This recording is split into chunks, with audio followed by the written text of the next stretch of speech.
जय हिंद दोस्तों, आप सभी का स्वागत करता हूं अपने YouTube चैनल सक्सेस पथ इन बिहार में।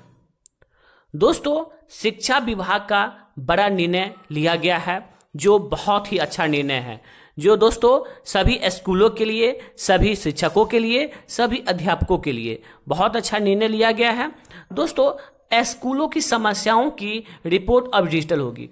दोस्तों, क्या होता था, स्कूल में जो समस्या होती थी उसके लिए लेटर माध्यम से हमें फॉरवर्डिंग करना होता था। जैसे हम अगर स्कूल में समस्या हुआ तो हम प्रखंड शिक्षा पदाधिकारी को लेटर दिए, उसके बाद वो प्रखंड शिक्षा पदाधिकारी लेटर जिला शिक्षा पदाधिकारी को देते थे और उसके बाद वो स्टेट भेजा जाता था, जिसमें बहुत सारी समस्या उत्पन्न होती थी और सही समय पे इसका निष्पादन नहीं हो पाता था। जो भी समस्या है उसका निष्पादन नहीं हो पाता था। तो दोस्तों, इसके लिए शिक्षा विभाग का बड़ा निर्णय लिया है। अब स्कूलों की समस्या का रिपोर्ट अब डिजिटल होगी। जैसे ही अभी रिपोर्ट कीजिएगा और वहां पता चल जाएगा कि किस स्कूल में कहां क्या समस्या है। दोस्तों, इस शिक्षा कोर्स पर दर्ज होगा। ई शिक्षा कोर्स है, यहां पर मिस्टेक है दोस्तों, यहां पर होगा ई शिक्षा कोर्स। ई शिक्षा कोर्स पर दर्ज होगा। कहां दोस्तों दर्ज होगा? ई शिक्षा कोर्स पर दर्ज होगा। दोस्तों, बताते हैं क्या है न्यूज। स्कूलों की समस्या की रिपोर्ट अब डिजिटल होगी। स्कूलों की समस्याओं की रिपोर्ट अब डिजिटल होगी। दोस्तों, यहां देख सकते हैं, स्कूलों की समस्याओं की रिपोर्ट अब डिजिटल होगी। हर माह प्रत्येक सप्ताह स्कूलों के निरीक्षण के क्रम में पाई गई कमियों की रिपोर्ट तैयार कर इस शिक्षा कोर्स पोर्टल पर अपलोड की जाएगी। दोस्तों, क्या होता था, स्कूल आप जानते थे के पाठक सर के रीजन में स्कूल का बहुत जांच हुआ। जांच के क्रम में बहुत सी कमियां पाई गई, बट अभी तक वो कमियां पूरा नहीं हुआ। तो स्कूल जब भी जांच होती है तो सबके मन में यही रहता है कि नाम का जांच है और काम तो कुछ होता ही नहीं है। इसलिए दोस्तों, जो भी कमियां हैं वो इस शिक्षा पोर्टल पे क्या होगा, अपलोड होगा। तो अपलोड होने के बाद उसके जहां भी जो समस्या है उसको निराकरण भी किया जाएगा विभाग के द्वारा। दोस्तों, और देखते हैं, स्कूलों की समस्या जो कागजातों पर ही सीमित रहती थी, उसी आधार पर कार्रवाई होती थी, वे सभी समस्याएं डिजिटल समस्याओं की रिपीट अब डिजिटल होगी। जितने भी समस्या है उसकी रिपीट अब क्या है, डिजिटल होगी। दोस्तों, हर माह प्रत्येक सप्ताह स्कूलों के निरीक्षण के क्रम में पाई गई कि कमियों की रिपोर्ट तैयार कर ई शिक्षा कोर्स पोर्टल पर अपलोड की जाएगी। स्कूलों की समस्याएं जो कागजातों पर ही सीमित रहती थी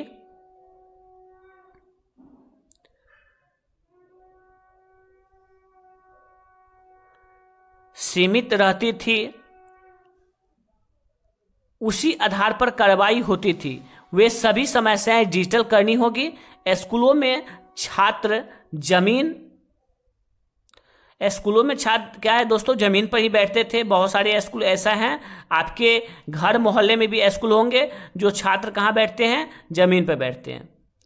जमीन पर दरी बिछाकर पढ़ाई कर रहे हैं। शिक्षक आने के बावजूद पढ़ाई नहीं करा रहे हैं।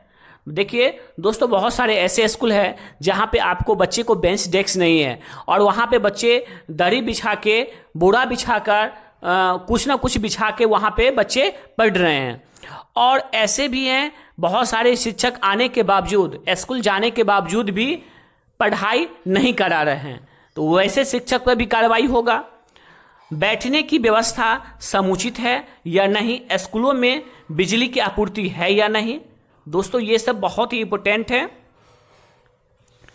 जो जरूरी है स्कूलों के लिए। बोरिंग की है या नहीं, इन सभी चीजों का निरीक्षण होगा। इसमें से जो भी कमियां होगी इसकी रिपोर्ट इस शिक्षा पोर्टल पर डाली जाएगी। एक शिक्षा पोर्टल पर डाली जाएगी। इसी पर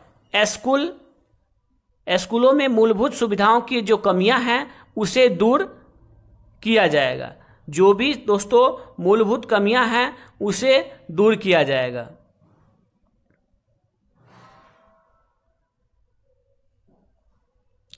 मूलभूत सुविधाएं, इसी स्कूलों में मूलभूत सुविधाएं की जो कमी है उसे दूर करने की कार्रवाई की जाएगी।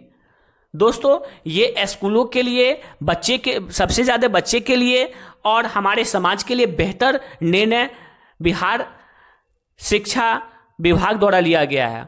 दोस्तों अगर इसके रिगार्डिंग इस शिक्षा पोर्टल पे समस्याओं अपलोड किया जाता है, उसके बाद समुचित कार्रवाई होती है और इसका निराकरण किया जाता है समस्याओं का, तो वो हम लोग सभी के लिए बेहतर होगा।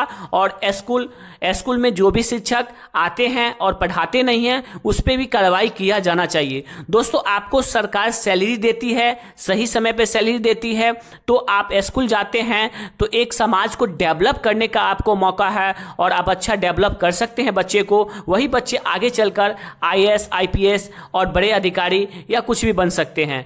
तो दोस्तों अभी से उसका बेसिक मजबूत करना शिक्षक की अहम भूमिका है। उसके लिए सरकार आपको वेतन दे रही है, इसलिए शिक्षकों पर भी कार्रवाई होना जरूरी है। जो शिक्षक, वैसे शिक्षक जो स्कूल टाइम से नहीं जाते, वैसे शिक्षक जो स्कूल जाते हैं और बच्चे को नहीं पढ़ाते, वैसे शिक्षक पर कार्रवाई होना भी चाहिए। Thank you for watching. दोस्तों अगर चैनल पर नए हैं तो चैनल को सब्सक्राइब करें और वीडियो को लाइक एंड शेयर करें। Thank you for watching. फिर मिलते हैं नेक्स्ट वीडियो में। जय हिंद, जय भारत।